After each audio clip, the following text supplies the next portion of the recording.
I do not care what kind of birth you have, a home birth, a scheduled cesarean, epidural hospital birth, or if you birth alone in the woods next to a baby deer.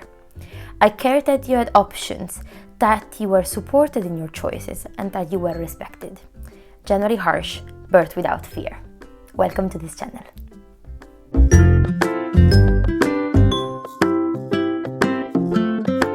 Hello everyone, if you came back for more videos, thank you so much for being here. If you're new instead, my name is Ilenia and I'm a midwife that currently lives and works in the United Kingdom.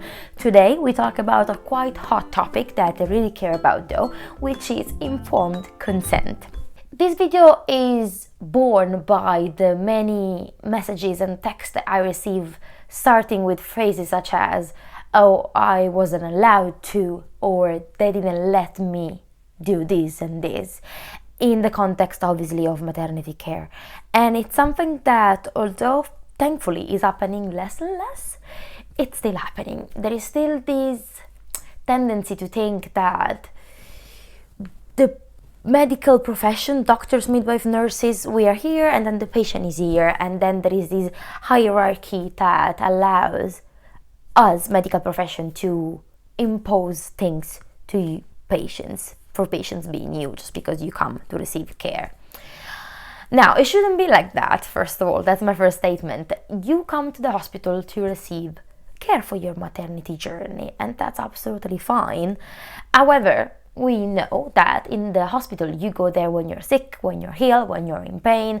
That's not the case for labor and birth or for pregnancy. Pregnancy is a physiological situation of the body. We've been doing so for thousands of years and is not considered a sickness. Therefore, that leads to the question whether the hospital should be the actual right place to look after pregnancies and pregnant women, but that's another story. Although we have guidelines and policies to help you guide our choices, there are still many choices you can take, and that depends not from me, doctor or midwife, but from you as a patient. There is something that in the United Kingdom where I currently work is quite taken into consideration, that is women-centered care, being that you are the woman at the center of the care, and then us as medical professional figure, we should rotate around you and make sure that you get the most out of this experience, that it should not be a bad memory. You should look back to your birth, to your pregnancy, being happy and joyful. And how do we do so? We do so by keeping you informed about things, explaining you things, and asking your opinion about it. And that is what informed consent is about. The correct definition of informed consent is, I just have it here written, is a process of communication from you and your provider that leads of an agreement, sorry, I'm translating from Italian, or allowance to provide care, a treatment or a service only after the description of the procedure that is going to be done, the way this procedure is going to be done, the consequences, the risks and the benefits. That's what informed consent is. And again, it's not just consent to something, but you are informed about what they're going to do to you, and you're happy with that, and you consider all alternative, and you still want to do it. Now, mind you, obviously in emergencies procedure, I don't want your doctor or your midwife saying, "Listen, what do you think if we do this?" We just have to act and do things, and that's fine. But most of the cases in midwifery, in obstetrics, it's not like that. It's rarely an emergency that really require to go and do things without you first being allowed to know. And I hate to use the word, to know what's happening.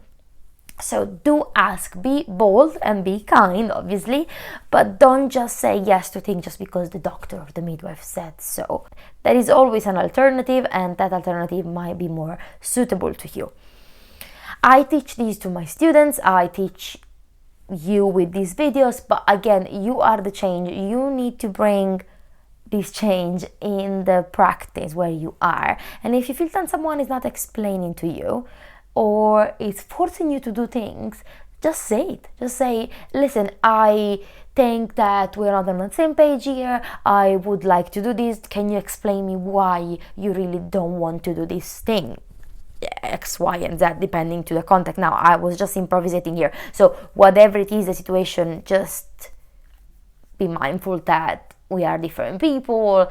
Everyone has his own things at home. But again, it shouldn't be bad on you. Like, you shouldn't pay for this. Like, when we come to the hospital, we are there to be your provider, to be your carer. We want to give you the best experience possible. So there shouldn't be anything else in the middle, and you are allowed to ask as many questions as you want.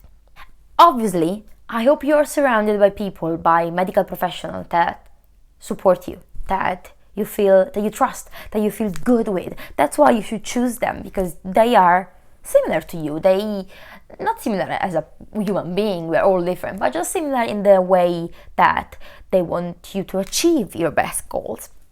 And I want to say it and highlight it. I have so many colleagues that are so good and they really want their best for their patients, and we are there to support you. So if I suggest you something, if I offer you something, it's in your best interest, okay? But this doesn't mean that it's what you want at that moment, or that even just simply that you understood what I'm saying. Remember that is your body. You have autonomy over your body. No one can coerce you into doing things with violence, shouting, without consent, with arrogance. No, it should be all done with your consent. And again, the hospital is not prison. The offers that we give you are not mandatory. They're always options, and I would like that you keep your partner informed as well, your birth support. Let them come to your appointments with your provider. Let them be aware of what you want. Work together to achieve that, just so they can advocate for you as well if something goes wrong, or if something is gently sliding from what you were hoping for. And that's how you create a good teamwork and a good relationship. In the years where we are, having a healthy baby and a healthy woman after childbirth is simply not enough. That should be the basic, that's the standard care. We are in developed countries, we should get more than that, and we should get our happy memory. And again, happy memory does not mean, it's not equal perfect birth. Happy memory is just something that you look back and you're proud of, and that you understand that all the options were given to you and that you try everything and still it didn't go as planned, or maybe it did go, but fair enough, you still are happy about it. The way that people, so you, your partner and the baby, are treated during childbirth can seriously impact, positively or negatively, your physical and emotional well-being and the one of your family, and therefore create the basis for a positive journey into parenthood and having a positive adulthood in the future if this is done correctly. So why not to try? If there are any healthcare professionals listening, I would like to know what you think.